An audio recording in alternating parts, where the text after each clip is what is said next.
Assalamualaikum warahmatullahi wabarakatuh. Perkenalkan, nama saya Nurholis Endar Rahman, program studi D4 Teknik Multimedia dan Jaringan. Nah, kali ini saya akan menjelaskan mengenai syarat dan 5 faktor K3 dalam lingkungan kerja. Video kali ini bertujuan untuk memenuhi tugas mata kuliah Kesehatan dan Keselamatan Kerja. Nah, sebuah perusahaan atau pengelola suatu usaha harus memiliki unsur K3 yang terdiri dari kesehatan, keamanan, dan keselamatan kerja. Dengan adanya 3 hal ini, pekerja ataupun personel dari sebuah perusahaan bisa bekerja dengan maksimal dan tidak akan mengalami kecelakaan yang membuat luka, sakit, dan masalah krusial lainnya. Kemudian, syarat-syarat K3 lingkungan kerja sebagaimana dimaksud dalam pasal 2 Permenaker nomor 5 tahun 2018 tentang keselamatan dan kesehatan kerja dalam lingkungan kerja, yaitu yang pertama, pengendalian faktor fisika dan faktor kimia agar berada di bawah nilai ambang batas. Yang kedua, pengendalian faktor biologi, faktor ergonomi, dan faktor psikologi kerja agar memenuhi standar. Yang ketiga, penyediaan fasilitas kebersihan dan sarana higienis di tempat kerja yang bersih dan sehat. Yang keempat, penyediaan personil K3 yang memiliki kompetensi dan kewenangan K3 di bidang lingkungan kerja. Sesuai pasal 4, pelaksanaan syarat-syarat K3 lingkungan kerja bertujuan untuk mewujudkan lingkungan kerja yang aman, sehat, dan nyaman dalam rangka mencegah kecelakaan kerja dan penyakit akibat kerja. Pelaksanaan syarat-syarat K3 lingkungan kerja dilakukan melalui kegiatan yang pertama, pengukuran dan pengendalian lingkungan kerja dan penerapan higiene dan sanitasi. Nah, selanjutnya pengukuran dan pengendalian lingkungan kerja. Pengukuran dan pengendalian lingkungan kerja berdasarkan pasal 5 Permenaker nomor 5 tahun 2018.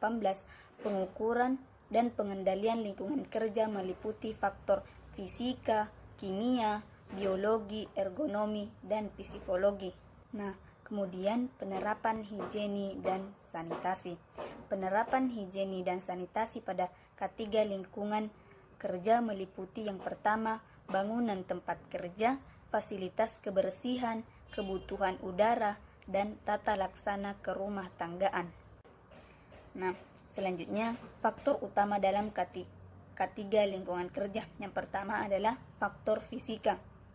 Faktor fisika atau fisik terbagi lagi menjadi beberapa faktor turunan, yaitu iklim kerja, kebisingan, getaran, gelombang radio ataupun gelombang mikro, sinar ultraviolet, medan magnetostatis, tekanan udara, dan pencahayaan.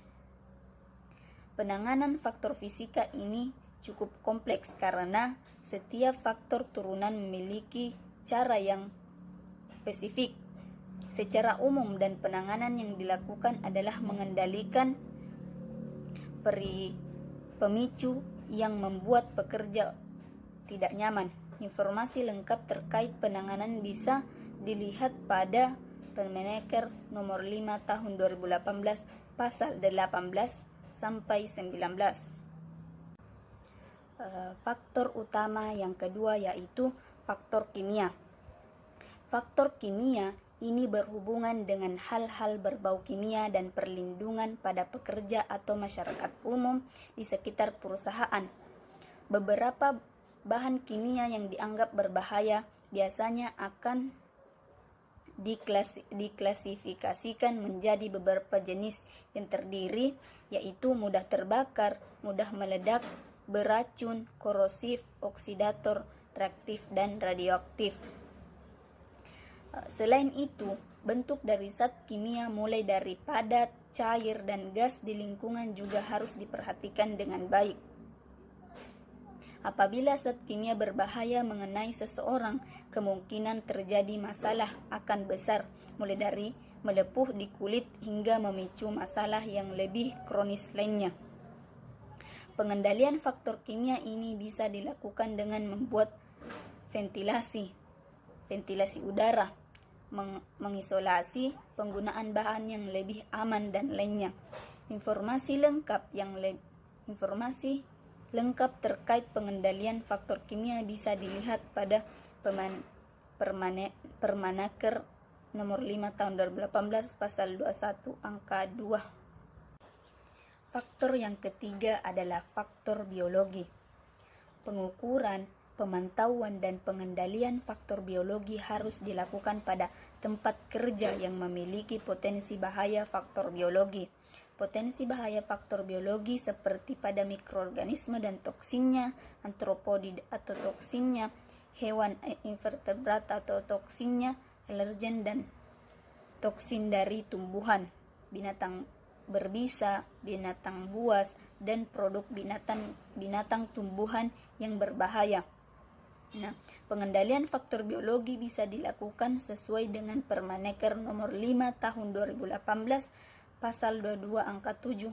Beberapa cara yang bisa dilakukan meliputi: yang pertama, mengatur dan membatasi waktu pajanan terhadap sumber bahaya faktor biologi. Yang kedua, menggunakan baju kerja yang sesuai. Yang ketiga, menggunakan alat pelindung diri yang sesuai. Yang keempat, memasang rambu-rambu yang sesuai. Selanjutnya, memberikan vaksinasi apabila memungkinkan, meningkatkan higiene perorangan dan memberikan disinfektan. Nah, yang keempat adalah faktor ergonomi. Faktor ergonomi yaitu pengukuran dan pengendalian faktor ergonomi yang harus dilakukan pada tempat kerja yang memiliki potensi bahaya faktor ergonomi. Potensi bahaya faktor ergonomi meliputi cara kerja, posisi kerja, dan postur tubuh yang tidak sesuai saat melakukan pekerjaan. Kemudian, desain alat kerja dan tempat kerja yang tidak sesuai dengan antropometri tempat kerja. Kemudian, pengangkatan beban yang melebihi kapasitas kerja.